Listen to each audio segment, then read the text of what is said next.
En poco más de 10 años, algo muy oscuro pasó en el cono sur de América Latina. Una a una, democracias que parecían bastante sólidas, de repente se vinieron abajo. Y en su lugar surgieron regímenes militares que iban a cambiar la historia del continente para siempre. La pregunta es obvia. ¿Cómo es que pasó todo esto casi al mismo tiempo? A ver, esta línea de tiempo es brutal. Nos muestra que no estamos hablando de casos aislados. Para nada. En apenas 12 años, 4 países caen bajo control militar. Una seguidilla así, tan rápida, nos dice que esto fue un fenómeno regional, una especie de efecto dominó que se extendió por todo el continente a una velocidad increíble.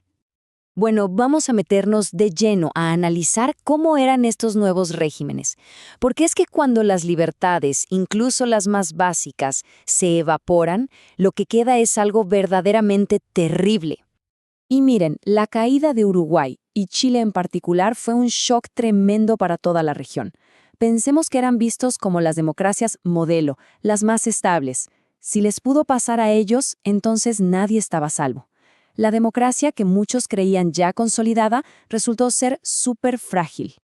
Y ojo, aquí hay una diferencia clave con otros golpes de Estado.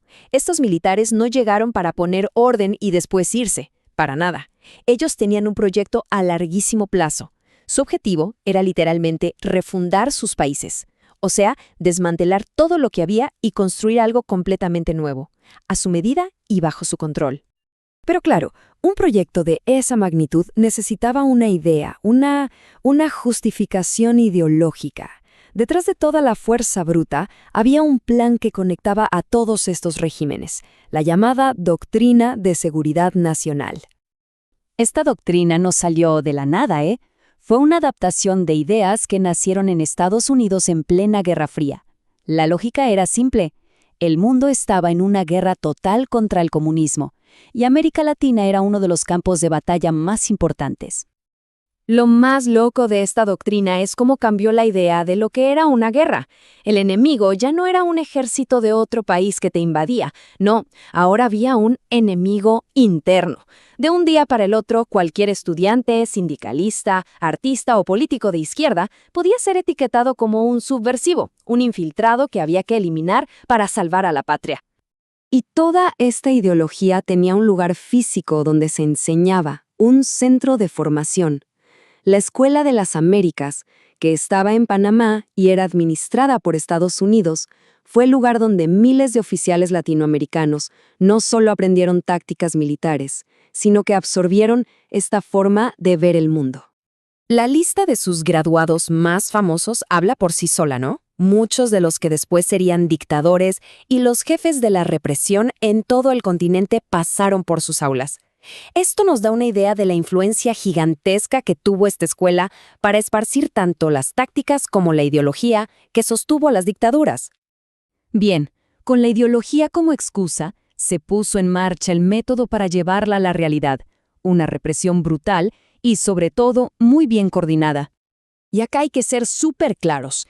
La tortura no fue el resultado de que a algunos soldados se les fuera la mano. No, fue una política de Estado, un método calculado con 3 objetivos muy claros: sacar información, aterrorizar al resto de la gente para que nadie se atreviera a protestar y, finalmente, destruir moral y físicamente a ese supuesto enemigo interno.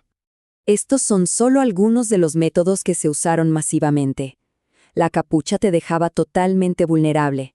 El plantón te agotaba hasta que no dabas más.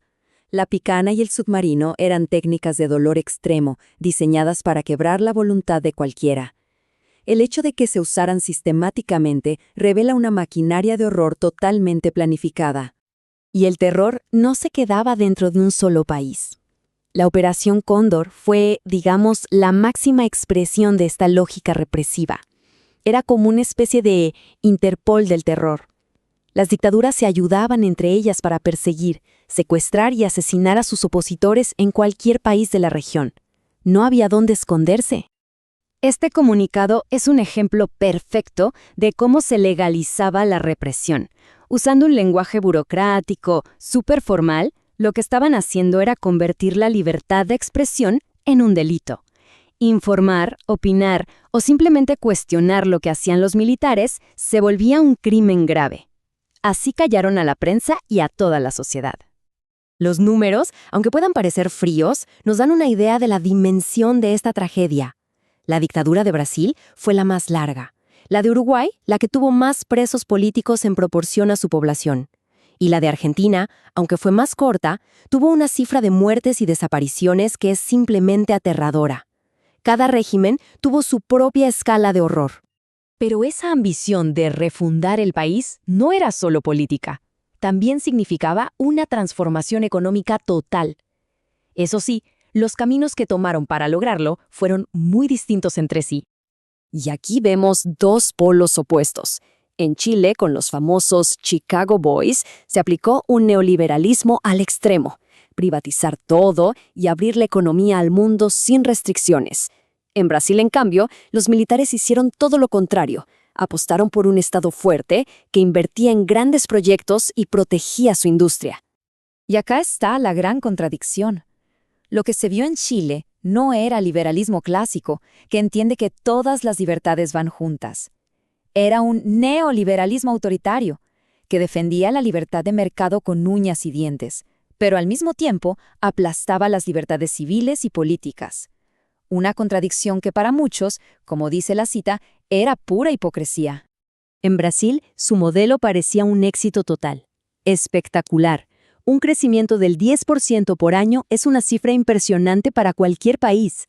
Este fue el famoso milagro brasileño, que se usó como propaganda para justificar el régimen. Pero claro, la pregunta era, ¿a qué costo se logró ese milagro?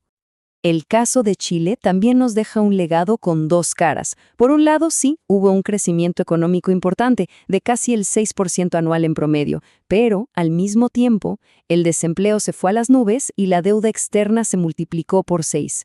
El éxito macroeconómico tuvo un costo social y financiero altísimo para el país.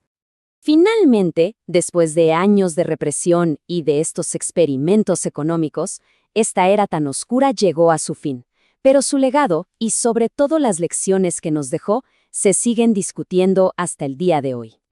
Entre 1983 y 1990, uno por uno estos 4 países del Cono Sur recuperaron la democracia. En Argentina, la derrota en la Guerra de las Malvinas aceleró la caída de la Junta.